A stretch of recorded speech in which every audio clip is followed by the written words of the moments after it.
Hi. For those of us that remember the 1980s, one of the things that stood out was some of the silly phrases, the management speak that emerged that caused more confusion than anything else. But one of the sayings that came from that time was, there are no problems, only opportunities. Now, at the moment, I would think that that seems a little glib. We have more than one problem. The first, obviously, we have the coronavirus. And the impact of that is a massive financial problem that is already hitting many people and will hit us, our businesses, employees for some while to come. And we've got to be prepared to be able to get out of this situation. Now, there are things that we can do now and things that we have to do. One of the important things that human resource management offers to the employer is the coaching, I suppose you would call it, the encouragement to develop new ways of thinking about working, new ways of working. Now, already we have some ideas that have come about, things that have been going on for quite a while, like if you can work from home, then do so. Now, that's a lot easier said than done. When people work from home, there are a number of things that have to be considered.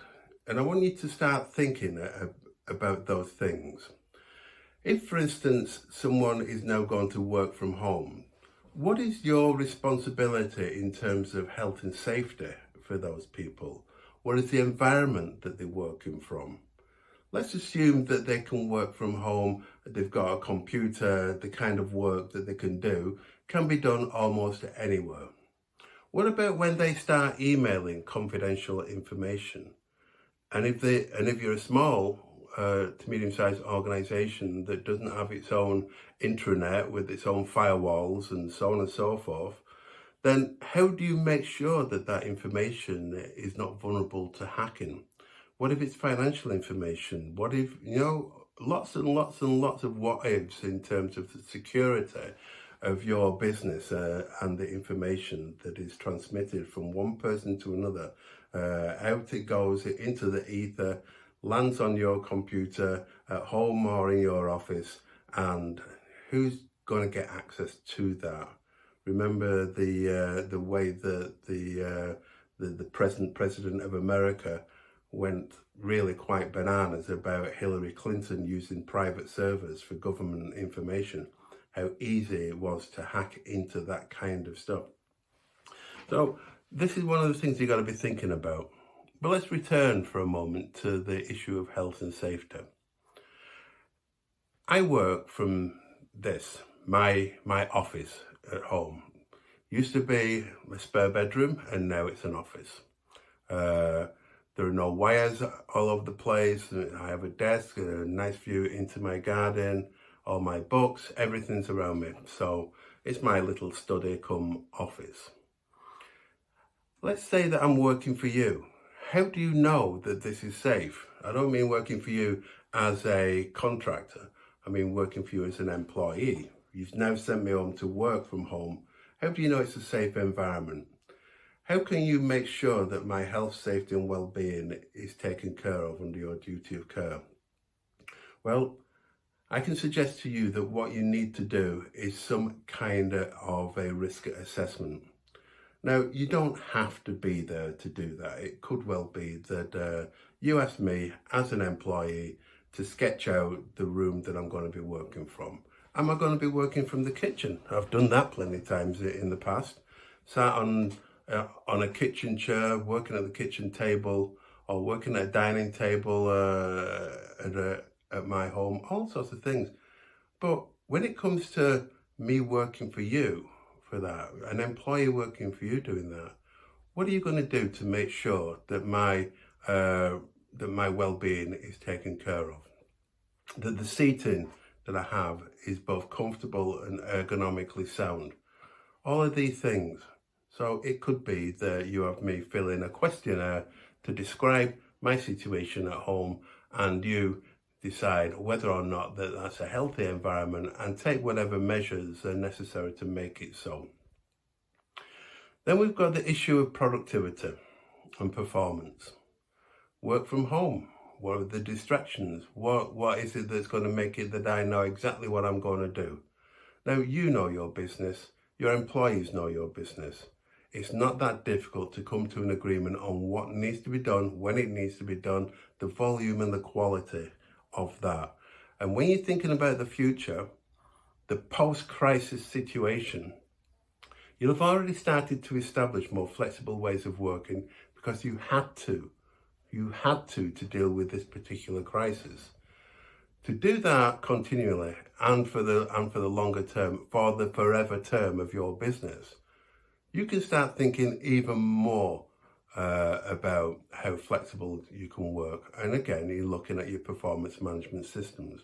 Now, my book covers a lot of this. Human Resource Management Made Easy covers a lot of this kind of thing, looking at agreeing performance targets and so on. And you're going to need to do that if you're thinking about this. And remember also that if you have people working flexibly and remotely from your place of work, you can also start looking in the longer term about reducing your overheads, reducing your costs.